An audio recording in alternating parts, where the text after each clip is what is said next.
السلام علیکم ورحمۃ اللہ وبرکاتہ۔ دوستو آپ کے سامنے ایک بار پھر قاری حنیف صاحب کا بہت ہی پیارا بیان لے کے آئے ہیں۔ دوستو آج کا عنوان ہے حضرت حسین اور حسن کا بچپنے کا واقعہ۔ دوستو آپ سے گزارش ہے بیان کو پورا سنیے گا۔ دوستو چلو چلتے ہیں اس بیان کی طرف۔ جناب حسین رضی اللہ تعالیٰ عنہ تشریف لائے پیدا ہوئے، مدنی کریم صلی اللہ تعالیٰ علیہ وسلم نے رحمت والے ہاتھوں سے کشتی پلائی، اپنے منہ مبارک کا لعاب دیا، بے شک نام بھی آپ نے رکھا۔ سارا دن گود میں کھلایا کرتے تھے، تمہارے بچے موٹر کار ہوائی جہاز میں کھیلیں گے، دادی کی گود میں کھیلیں گے، نانی کی گود میں کھیلیں گے، خالہ کی گود میں کھیلیں گے۔ حسین وہ جوان ہے جو محمد عربی صلی اللہ علیہ وسلم کی گود میں کھیلا کرتا تھا۔ سبحان اللہ، بے شک۔ پانی پلانا، کھانا کھلانا، کلمے سکھانا، قرآن پڑھانا نانا کی طرف سے ہے، بے شک تربیت کی ہے، تعلیم دی ہے، ہر قسم کی تعلیم دی۔ بے شک۔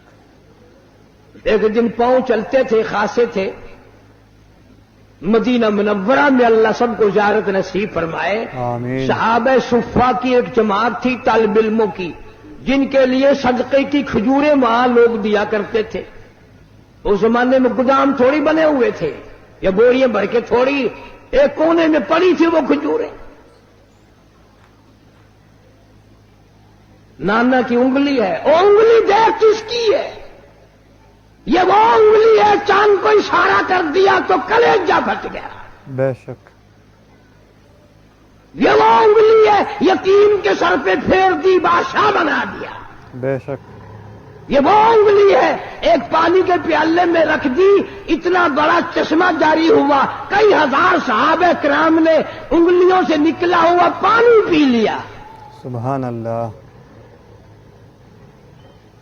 ہمارے نبی کے منہ حسین رضی اللہ تعالیٰ عنہ نے ہاتھ میں انگلی پکڑ رکھی اور نانا کے ساتھ چلے جا رہے ہیں۔ چلتے چلتے بچہ نا ایک کھجور اٹھا کر منہ میں ڈال لی۔ اتنا فرما دیتے تھے تو کوئی بڑی بات تھی کہ بھئی بچے آئندہ نہ اٹھانا، یہ کھجوریں ہمارے کھانے کی نہیں، بلکہ رحمت کائنات صلی اللہ علیہ وسلم نے نواسے کے حلق میں انگلی ڈال کر وہ کھجور باہر نکال لی، بے شک، نہیں اندر جانے دی۔ فرمایا بیٹا سید کے لیے صدقے کا مال حرام ہے، تم میری آل ہو، صدقہ تو اور لوگوں کے لیے۔ بے شک۔ اس زمانے کی بات کر رہا ہوں جب نانا بھی موجود تھا، نواسا بھی موجود تھا، کہ صدقے کا مال، مسئلہ تو آج بھی ہے کہ سید کے لیے صدقے کا مال حرام ہے، اور آج کل کا سید تو جھٹکے کا بھی نہیں چھوڑتا۔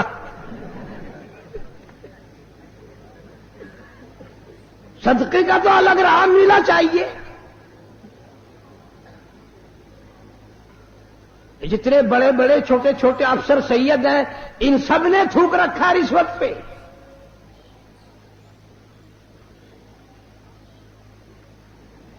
ہاشمی خاندان کا جوان، سید خاندان کا جوان کبھی صدقہ نہیں کھاتا، بے شک۔ اور یہی وجہ ہے کہ آج کل ذرا شکلیں تو دیکھو، اگر کوئی یوں آواز لگائے نا، شاہ صاحب شاہ صاحب، یوں پیٹ پھیر کے مڑ کے دیکھو نا، توے کا پٹھا پاسا کالا بالکل۔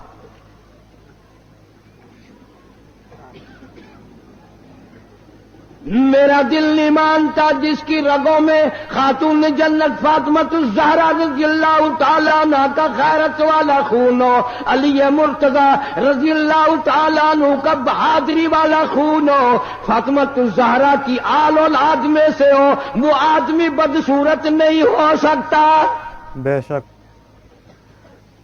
سید بڑا سخی ہوتا ہے، وہ تو کھلا کے راضی، پلا کے راضی، وہ مخلوق کی خدمت کر کے راضی، وہ خود کچھ نہیں مانگتا۔ www.shahideislam.com بھیا ہمارے جو ہندوستانی لوگ ہیں یہ بیچارے پڑھے لکھے اتنے نہیں ہوتے، ان کو بڑا سین ویسے ہی نہیں آتا، یہ پہلی آواز نکالتے ہیں سیاہ صاحب،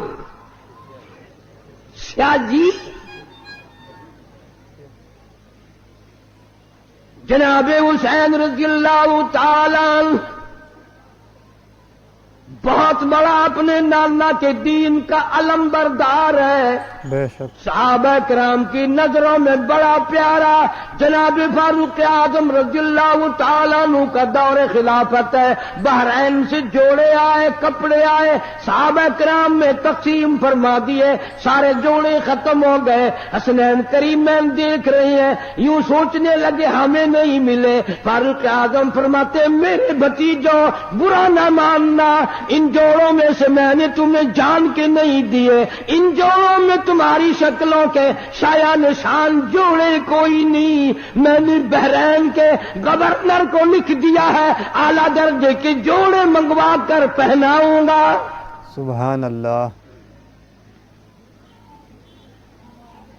مال غنیمت آیا، تمام صحابہ کرام کو تقسیم فرمایا، سب کو 500 دیے۔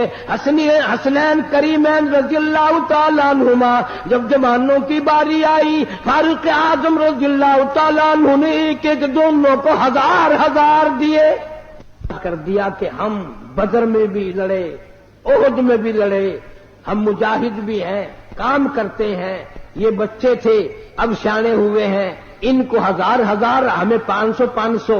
فاروق اعظم نے ڈانٹ پلائی، فرمایا خبردار ان کی برابری کا خیال نہ کرنا،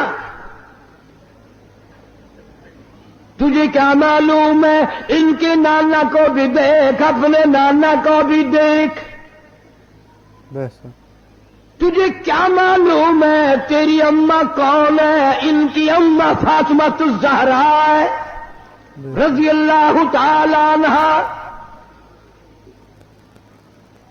کتنا پیار، کتنی عقیدت، کتنی محبت ہے صحابہ کرام میں، اہل بیت میں۔ ایک وقت آیا یہودیوں نے سازش کی، نفاق ڈالا، مدینے پاک میں آلودگی پھیلائی، صحابہ کرام میں جنگ و جدال کرایا۔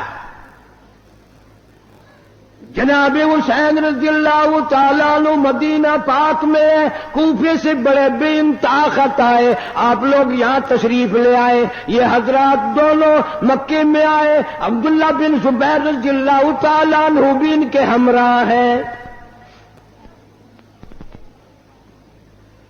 علماء کرام بھی، امت بھی، ابو بکر صدیق رضی اللہ تعالیٰ عنہ کے نواسے کا ذکر خیر نہیں کرتے۔ الحمدللہ اس فقیر نے عبداللہ بن زبیر کے نام پر مستقل کیسٹ دی ہے، مارکیٹ میں ملتی ہے۔ سرکار کا نواسا، ابو بکر کا نواسا، دونوں مدینے سے اکٹھے آئے ہیں مکے تک۔ عبداللہ بن زبیر رضی اللہ تعالیٰ عنہ بیت اللہ میں شہید کر دیے گئے۔ جناب حسین رضی اللہ تعالیٰ عنہ نے اطلاع کے لیے، معلومات پتہ کرنے کے لیے مسلم ابن عقیل کو کوفے بھیجا۔ وہاں جا کر انہوں نے اعلان کر دیا کہ میں حسین رضی اللہ تعالیٰ عنہ کی طرف سے آیا ہوں، حالات کی تسلی کے لیے آیا ہوں، جو میرے ہاتھ پہ بیعت کر دیں گے وہ یوں سمجھو حضرت حسین رضی اللہ تعالیٰ عنہ کے ہاتھ پہ بیعت ہو گئی، میرے ہاتھ پہ بیعت کرو۔ دھڑا دھڑ اتنا لوگوں نے بیعت کیا، اتنا لوگوں نے لبیک کہا، اتنا لوگوں نے خوش آمدید کہا۔ 40,000 آدمی مولانا آزاد مرحوم لکھتے ہیں بیعت کر چکا۔ سبحان اللہ۔ وقت کی گورنمنٹ کو جب پتا چلا کہ یہ تو معاملہ گڑبڑ ہو رہا ہے، ابن زیاد کی حکومت نے دولت کا منہ کھول دیا۔ جب پیسہ آیا تو عقیدت گئی، نہ حسین یاد رہا، نہ ان کا قاصد مسلم ابن عقیل رضی اللہ تعالیٰ عنہ سے جو وعدہ کیا، عہد کیا، پیمان کیا، نہ وہ یاد رہا، اور کسی کو بھی نہیں یاد رہتا۔ یہ دولت ایسی چیز ہے، اس نے بلوں کے پیر اکھاڑ کے رکھ دیے۔ مولانا آزاد مرحوم لکھتے ہیں مسلم ابن عقیل کے پیچھے ظہر کی نماز میں 40,000 آدمی تھا، عصر کی نماز میں 18,000 آدمی تھا، مغرب کی نماز کی جب نیت باندھی تو 500 تھے، سلام پھیرا تو ایک بھی نہیں۔ استغفر اللہ۔ سارے دولت کے پیچھے چلے گئے۔ یہ نشہ ہی ایسا ہے۔ جناب مسلم ابن عقیل رضی اللہ تعالیٰ عنہ کوفہ شہر میں اکیلے ہیں، یوں ہی گلی میں سے پھر کر تھک گئے ہیں، ایک دروازے کی ڈوری پہ بیٹھ گئے۔ اندر سے ایک عورت آتی ہے، محسوس کرتی ہے نبوت کی خوشبو کہاں سے آئی، دروازہ کھول کے دیکھتی ہے، بڑا خوبصورت جوان بیٹھا ہے، پوچھا آپ کون ہیں؟ فرمایا میں مسلم ابن عقیل ہوں۔ عورت کہنے لگی آپ اندر تشریف لے آئے۔ آپ نے فرمایا تمہارا بھی حال خطرناک بن جائے گا، مجھے اندر نہ لے جاؤ۔ عورت کہتی ہے میں ایمان والی ہوں، سارا گھرانہ پہلے اپنی گردن کٹائے گا پھر آپ کے قریب کوئی آئے گا۔ سبحان اللہ۔ بے شک ادھر اعلان کر دیا گیا جو پکڑوائے گا اس کو اتنے روپے ملیں گے، جو پکڑ کے لا کے دے گا اس کو اتنا انعام ملے گا۔ اس انعام نے تو سارا بیڑا غرق کیا ہے۔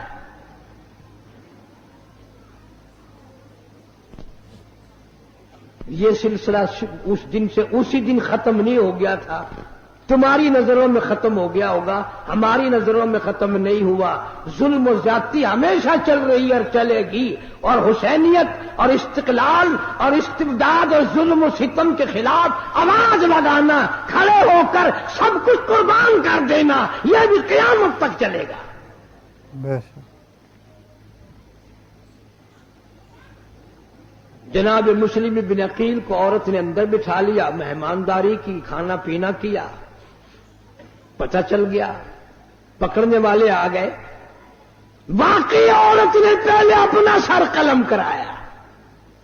وفادار لوگ بھی اس وقت بھی تھے، آج بھی ہیں، قیامت تک رہیں گے، پر غداروں کی کوئی کمی نہ اس وقت تھی نہ اب ہے۔ بے شک اس طریقے سے پیسوں کا راستہ ڈھونڈ لیں گے جیسے سانپ نہیں اپنی سوراخ کو تلاش کر لیتا، چلتے چلتے لوگ پیسے بنا لیتے ہیں، ایمان کی پرواہ نہیں، قرآن کی پرواہ نہیں، اللہ اور اس کے رسول کریم صلی اللہ علیہ وسلم کے احکام کی پرواہ کوئی نہیں کرتا۔ اس لیے خداوند عالم نے اعلان کر دیا، فرمایا وَكَمْ أَهْلَكْنَا قَبْلَهُم مِّنَ الْقُرُونِ،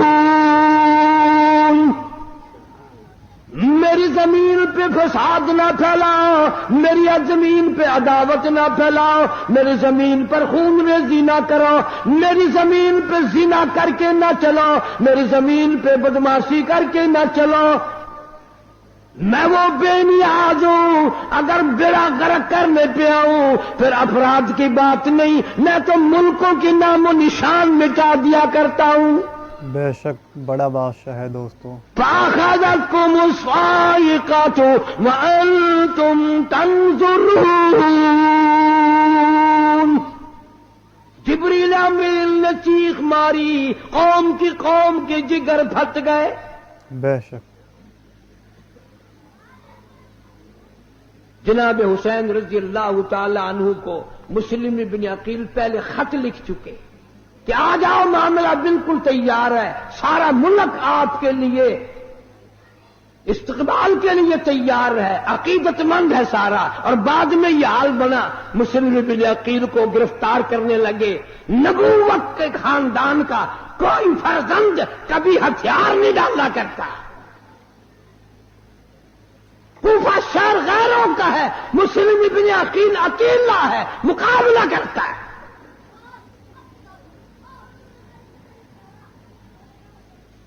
تیروں سے چھلنی کر دیا گیا، دیوار کا سہارا لے کر کھڑے ہو گئے، بیٹھ گئے۔ ایک ظالم نے تلوار ماری، دونوں لب کٹ گئے۔ جھوٹ بول کر اوپر بلا لیا، گرفتار کرتے ہیں، لیکن سر قلم کر کے بازار میں پھینک دیا. جھوٹ غدار بولنا لوگ. حسینیت کا مزاج نہیں، نبوت کا مزاج نہیں، اہل بیت کا مزاج نہیں. جھوٹ بولنا ظلم و زیادتی والوں کا کام ہے، باطل طاقتوں کا کام ہے، کفر کا کام ہے. نبی کے خاندان اور نبی کے غلاموں کا جھوٹ بولنا کوئی طریقہ نہیں. آج آپ اتنے حاجی نمازی آئے بیٹھے ہو، اللہ سب کو اپنی مہربانی سے نوازے، آمین کہو. آمین. اگر میں یوں پوچھ لوں کہ کوئی آدمی کھڑا ہو کر قسم کھا کر یہ اعلان کرے کہ میں نے ساری زندگی میں جھوٹ نہیں بولا، میرے خیال میں تو ایک بھی کھڑا نہیں ہو سکتا میرے سمیت. ساری عمر کی گواہی کون قسم دے میں نے جھوٹ نہیں بولا؟ البتہ یہ قسم تو آپ میں سے ہر شخص دے سکتا ہے کہ میں نے ساری زندگی میں سچ کبھی نہیں بولا. ساری عمر میں سچ کبھی بولنا ہی نہیں، مرتے وقت بھی جھوٹ منہ سے نکل رہا ہے، کفریہ کلمات منہ سے نکل رہے ہیں. اور یہ تو ہمارے تیرے لیے ایک انوکھا مزاج ہے کہ یار شہید ہو گئے، شہید ہو گئے، اچھا شہید ہو گئے. یہ تو سارے صحابہ کرام اور اہل بیت متمنی تھے، آرزویں تھی سب کی کہ شہادت کی موت عطا فرما. بے شک. جناب مدنی کریم صلی اللہ تعالی علیہ وسلم کا ارشاد بخاری شریف میں موجود ہے. خود دعا مانگتے الہی مجھے طاقت دے، میری تمنا ہے، میری آرزو ہے، میری حسرت ہے، مجھے میں تیرے نام پہ 100 مرتبہ قتل کر دیا جاؤں، 100 مرتبہ زندہ کیا جاؤں، میں تیرے نام پہ مڑ مڑ کے سر کٹاتا رہوں. بے شک.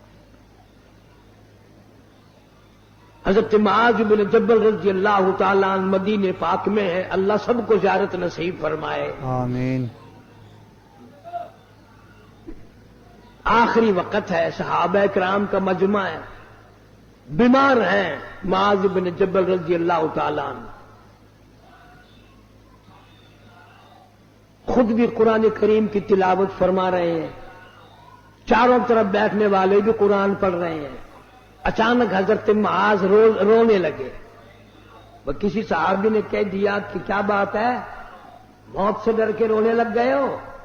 فرمایا نہیں، موت سے کیا ڈرنا. کہ پھر کیا ہوا؟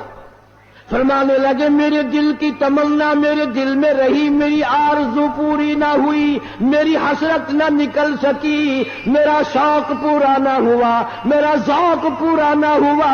میری تمنا تھی رمضان کا مہینہ ہوتا، گرمی کا موسم ہوتا، جہاد فی سبیل اللہ ہوتا، کفر سے مقابلہ ہوتا، میں کئی کافروں کو قتل کر دیتا، پھر وہ مجھ پر ٹوٹ پڑتے، پھر وہ میری ٹکڑا ٹکڑا اڑا دیتے، میری بوٹی بوٹی بنا دیتے.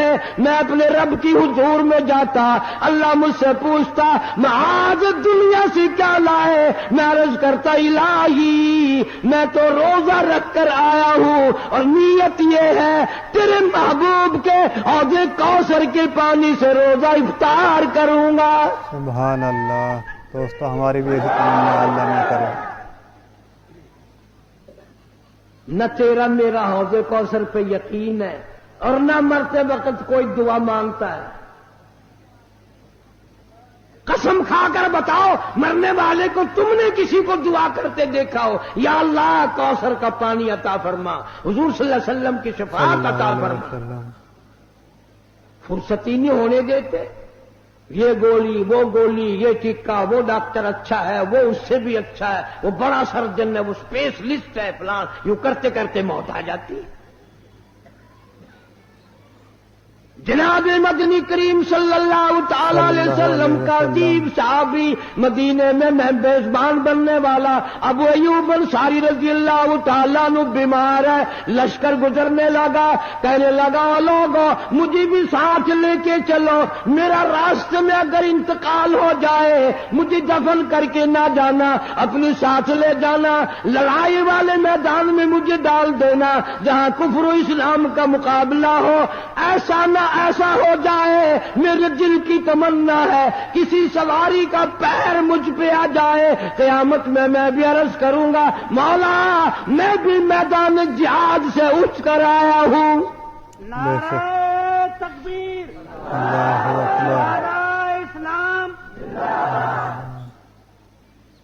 یہ ان کی اپنی پسند ہے, سارے صحابہ کرام کی, سارے اہل بیت کی. بے شک.